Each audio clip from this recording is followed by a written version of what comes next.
The East African Kiswahili Commission is an institution of the East African community whose mandate is to coordinate the development and use of Kiswahili for regional integration. Now, since its establishment in the year 2015, we've been moving around and working with stakeholders from each partner state on how best we can promote and develop Kiswahili. So far, I can say that the progress is good, but we would have wished it to be even better. In terms of coming up, say, with the national Kiswahili councils, which are very, very important, national Kiswahili associations, and bringing stakeholders together. The challenge so far is that the level of awareness of the importance of Kiswahili in regional integration and sustainable development is still low. And the reason is that in some partner states, we lack institutions that can enhance and champion this fact that you cannot integrate, you cannot achieve development without communication. And you cannot have communication without a medium which is understandable. Now, the medium that is understandable to a majority of East Africans is Kiswahili. And so we are saying that Kiswahili is the basis of communication, which is important for regional integration and sustainable development. A lot needs to be done, especially in partner states. As a commission, we give policy advice based on research that we have come up with. We have done this as a commission. We have carried out capacity assessment. We have come up with key areas that need government intervention.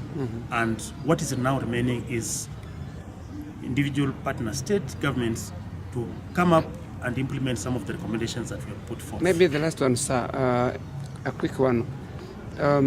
If these countries have really failed to establish those institutions that we think could boost or enhance Kiswahili use, what do you think? Why don't they really, what do you think is not the... Yeah, I mean, I don't really want to say they have failed to do that because across the region, the Republic of Tanzania, United Republic of Tanzania has already a Kiswahili Council. Kenya and Uganda have already had their cabinets approve the establishment of a Kiswahili Council. I'm aware here in Rwanda, the government actually approved Kiswahili as one of the official languages. Yes. As you know, that each government has a process of coming up with institutions. And so this is a policy matter that I believe relevant government institutions are dealing with. Ours is to appeal to the government of the Republic of Rwanda to move with haste and ensure that at least we have a Kiswahili Council in place. What is going to happen? The Kiswahili Council is going to augment the work that is being done by the East African Kiswahili Commission. The East African Kiswahili Commission is working at the regional level. The National Kiswahili Council will be working at the national level. And the synergy between the National Kiswahili Council of Rwanda and the East African the East African Kiswahili Commission will really help the development of Kiswahili, not just in Rwanda, but the whole region. Thank you, sir. Thanks so much. The use of Kiswahili has been there, and so the choice of a training program for Rwanda is a correct one.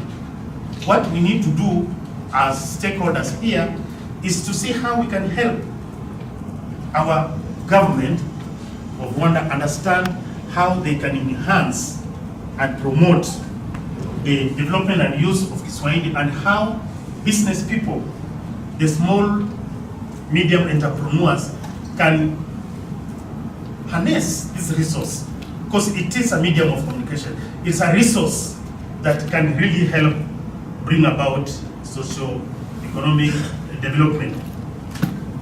And so we are saying that Kiswahili right now is a very important language. As it was said, Kiswahili is a lingua franca. And from the history of the concept lingua franca means language of trade.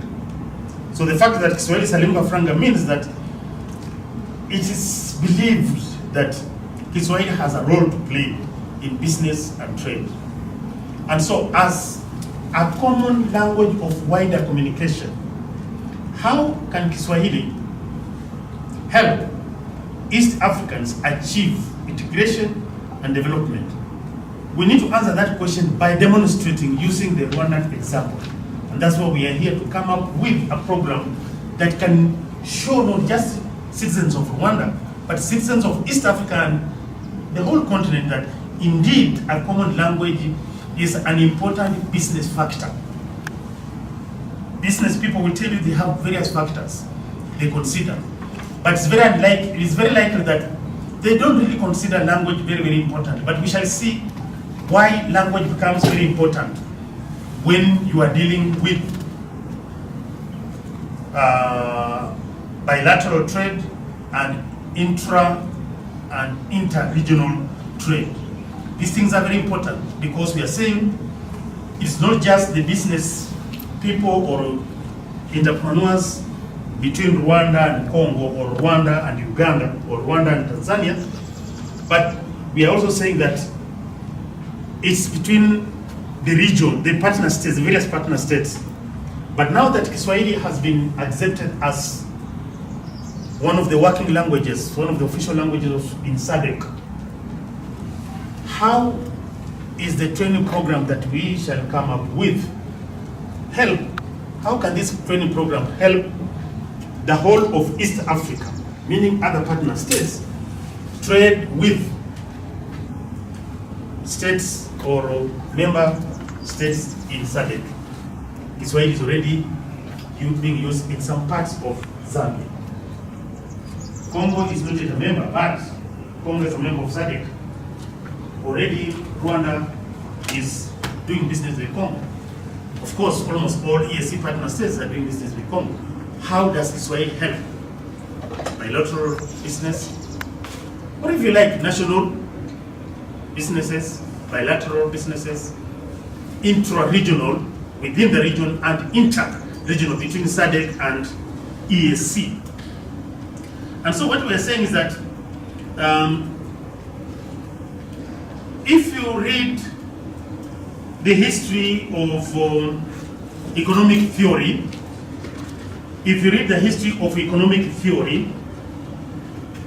it's argued that, again, we don't want to be so philosophical, but it's important. It's argued that countries that engage in trade are more prosperous than those that don't, and that countries that share a common language tend to trade more with each other than those that do not share a common language. That's what economic theory says, that countries that share a common language tend to trade more than countries that don't share a common language.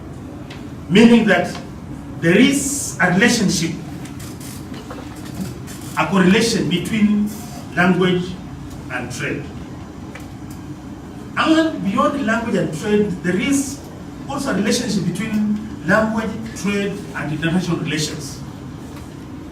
And so those are the nuances that we need to bring out in our arguments. I know you'll make presentations, but I just want to help us understand. And therefore we are saying that a common language facilitates trade, and trade leads to increased prosperity. In other words, that if we can succeed in demonstrating that through Kiswahili as a common language for EAC, we can enhance trade, that Kiswahili can facilitate trade, that Kiswahili is a factor in business and trade, then we are saying that it's very possible that partner states, EAC partner states, are likely to enjoy more prosperity. Rwanda should be in a position to demonstrate how the use of Kiswahili as a common language of the EAC can help it to improve its trade relations with their partners, and then demonstrate that indeed Kiswahili can lead to prosperity in this country. That was just background, but let me tell you something. Last year, Malung and I attended a meeting in December at what grounds are these? SMS, which Kigondo. We were at Kigondo. Between 15th and 22nd, Kigali hosted the 20th EAC Micro, Small and Medium Enterprises Trade Fair. And As a commission, we had been invited, and we came. And I remember Malonga and I were there. But when we got to the grounds, we agreed that each goes their own way in the grounds, doing something that we wanted to find out. We wanted to find out how the small and, micro, small and medium enterprises were using language. That was our interest. You remember Malonga? You went to different states, I went to different, we could meet, but our interest was, because we had people from all partner states, small enterprise business people, small entrepreneurs. Now, we were actually 3 people. One thing that was very clear to all of us, for the days we moved around, was that there was a serious challenge of communication. Serious challenge of communication. Malonga and I would go to small people from Sudan, South Sudan for instance, and just interact with them, find out what they were doing, what they brought, different styles. Now, one serious challenge was the way they couldn't just express themselves. They were struggling with English. And what we discovered was that a majority of the people, the business people, what we learned was that had a background in Arabic. There were people from small business people, from small meaning, not people are small, but the businesses from Kenya. And Malonga, I remember the wonderful drug, the wonder drug they were talking about, how it could heal so many things and all that. But the old man there, he was not old, but the gentleman there and the lady couldn't just explain what they were saying because they were struggling with the English, and then they go to Kiswahili and come back. For all partner states, those from Tanzania were very comfortable in Kiswahili. And then when they had people who couldn't speak Swahili but they wanted something, they couldn't communicate. So one thing we established during that 1 week fair was that language is a challenge in the East African community. And before we address this challenge, we shall still face a problem. When we are talking about business and trade, let's not imagine a situation where we have people in suits and all that. We are talking about ordinary citizens interacting along the borders of our countries. These are the people who have the need. The people in suits like Calamera can sit in big hotels and talk whichever language they can. Switch to German, to French and English and whichever language. Even German. Even German. Yes, you do that. But how many languages do our relatives in the villages along the border speak? They may not be very conversant in French. They may not be very conversant in English. And yet they need to do business. And so, what struck us was, as we were there, we were doing research also. And when we interviewed the people who organized this meeting, of course they were East African community. But we learned that those small, medium enterprises represent 9% of businesses in EAC. And so you can imagine, 90%, meaning, what is the opposite of SMS? Big. Huh? Big, let's call them big. Meaning that macro, the big industries, the big businesses in EAC account only for 10%. A very small percentage, very small portion.